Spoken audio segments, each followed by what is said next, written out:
Hindi pa siya nagsi-sink in actually. Not until nung gabi, nung bago ko ma-meet si Derrick Rose kinaumagahan.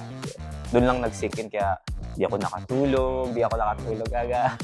Kaya napuyat ako, kakaisip, prepare ko yung sarili ko pero wala pa rin. Nung na-meet ko, na-starstruck talaga ako, kinabahan. Pero siguro every Pinoy, kung Pinoy basketball fan ka ni D. Rose yun. So yun, super memorable. Ayun, super happy actually. Pati yung D. Rose, yung pinakauna niyang shoes. Kasi nagkaroon na ako nun nasira lang. Tapos nung sinabi niyo nga na mamimit ko si Derrick Rose, nag-try din ako maghanap sa Pinas. Pero yun, wala talaga. Kaya super happy talaga ako na karoon ulit ako. Kaya sobrang solid. Forever kong iti-treasure yung moment na yon tsaka yung trip na to kasi 'di ba parang sobrang few lang ng tao na may chance na maka-lunch, ma-hug, makausap yung idol mo. 'Di ba yung nilo-look up na NBA player mo nung bata ka. Kaya yun, sobrang memorable sa akin. Ayun, forever moment na yun sa akin na hindi ko makakalimutan.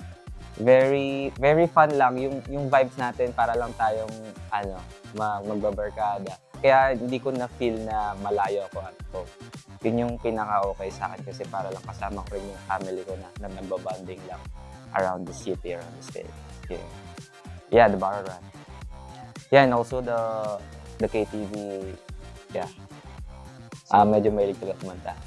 Sobrang good deals actually kasi everything is like very cheap here. Parang pamigay na nga yung price ng iba unlike sa atin. Kaya yung hinanap ko, yung mga bagay na sobrang mahirap din hanapin sa atin.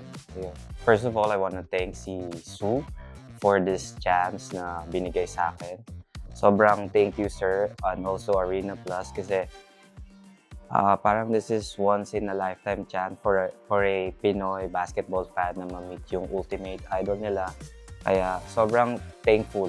Na-feel ko na VIP talaga ako ng Arena Plus with this chance na binigay niyo sa akin na matupad yung dream ko. Sobrang nag-enjoy, nasulit ko, everything. Lahat ng ginawa natin sa trip. Yung 5 days na yon parang nakalaya ko dun sa stress, sa work. Ayan, parang nabago yung routine ko. Kumbaga, complete reset. Kaya super happy ako sa chance na binigyan. Thanks to and Arena Plus team. Shoutout kay Sir Mon, kay Miss Hannah, sobrang accommodating, super nice. Kay Miss Z, Miss UP, Sir Josh, kasi you guys are so nice.